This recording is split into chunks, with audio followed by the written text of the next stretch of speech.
So it's Scott and I'm coming live here from Atlanta International Airport, the busiest airport in the world. I wanted to share with you what I've learned in America. Now, I've been here 3 weeks. There's a lot I could share, and so I'll try and keep it concise. And I've actually made some notes here in terms of the process. So the first thing that I think is overwhelming is the inflation.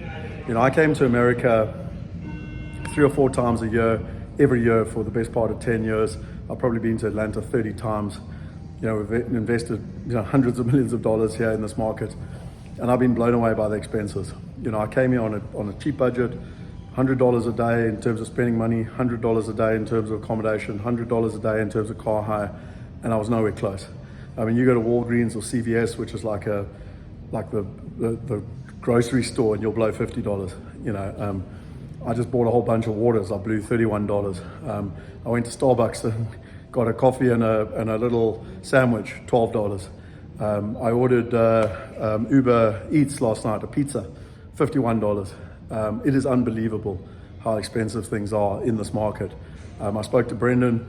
You know, he was saying people earning $20,000, $30,000 a month actually battle come out. Now, again, I spoke to Bruce Sanders and he said, yeah, maybe not so much. But I can tell you one thing, I am shocked by how much things actually cost in terms of, you know, this. And the other thing that blew me away is, you know, I literally took a guy for lunch. We had 2 sandwiches and it cost me, I don't know, $35, $40 or something ridiculous. Maybe more, $50. And the place was packed. It was like Tuesday lunchtime. So, you know, all the restaurants are full. The second thing that I think is important from a macro perspective is that they've dropped interest rates. Our family office actually said that if they drop them by 25 basis points, then they think they're in control. If they drop them by 50 basis points, then they're actually a bit worried about where the economy is going.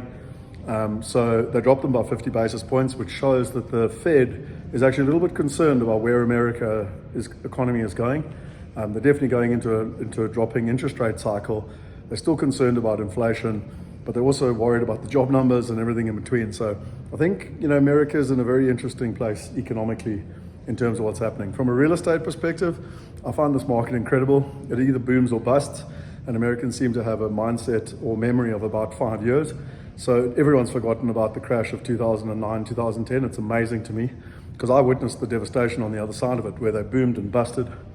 And it's been in boom period. And you know, if you take multifamily as an example, as Bruce Sanders said, the last year and a half, they've been in recession for the last year and a half, 2 years, because literally cap rates came down, interest rates went up, rates and taxes went up, rents came down, because 2024 has been the highest supply of units, multifamily units into the market ever.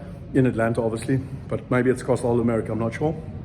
And, you know, and it's been the perfect storm. And literally, I met with Brendan. You know, he knows of a group that raised $400 million and they've been wiped out naught. They've got naught in terms of the process. This rising interest rate cycle has been a massive impact for people. And yet saying that, there's cranes and construction everywhere. And so I just get the sense that, you know, everyone's out there buying land and building and construction and whatever. And I don't know. It just feels a little bit too hot for me.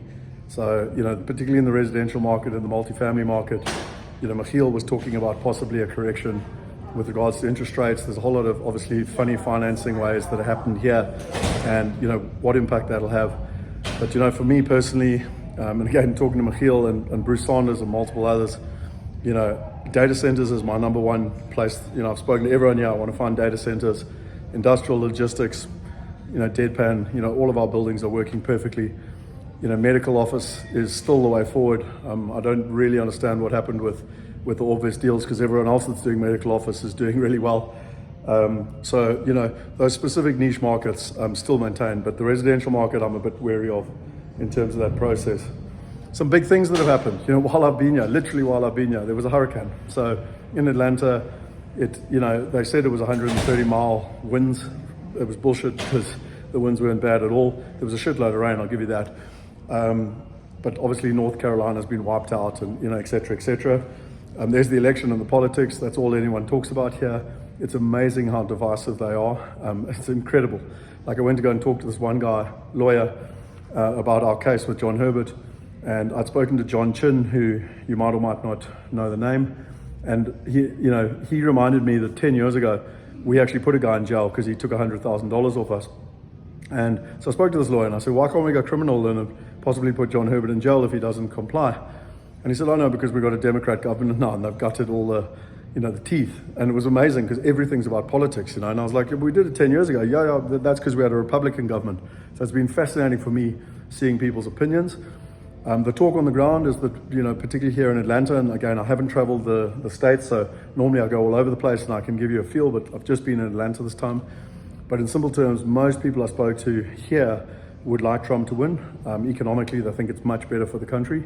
But quite a few of them believe that Kamala Harris is actually going to win. Like they don't want her to win, but they believe she's actually going to win in terms of that process. And then lastly, you've got this port thing that is massive because it affects all the distribution into America on the East Coast. And obviously the timing a month out from the elections, and the Democrats don't know what to do, because if they force them to go back to work, then they're not seen to be looking after the workers. But equally, if they don't solve the crisis, then the whole of America will have no supply chain. The other fun thing was I saw this fancy bloody alien car go past, and I was joking. I met with Brendan for dinner, and I was telling him all about it. And he goes, "Oh, I got one of them," and it's the new Tesla. I don't even know what it's called. Costs $100,000. And so anyway, he took me for a drive in this thing, and it literally looks like an alien vehicle, and just the speed's unbelievable. But what was so interesting is 2 days ago, Tesla, you could download the self-drive. So I drove to a meeting with Brendan, and he didn't touch the wheel. He has to touch it every now and again just to prove he's awake, which I don't really see the point of self-drive, but the thing literally drives all on its own. So, certainly welcome to the future, driving around in this alien vehicle. And then the last couple of things that I think are important is that, America, the size and scale of this place is unbelievable.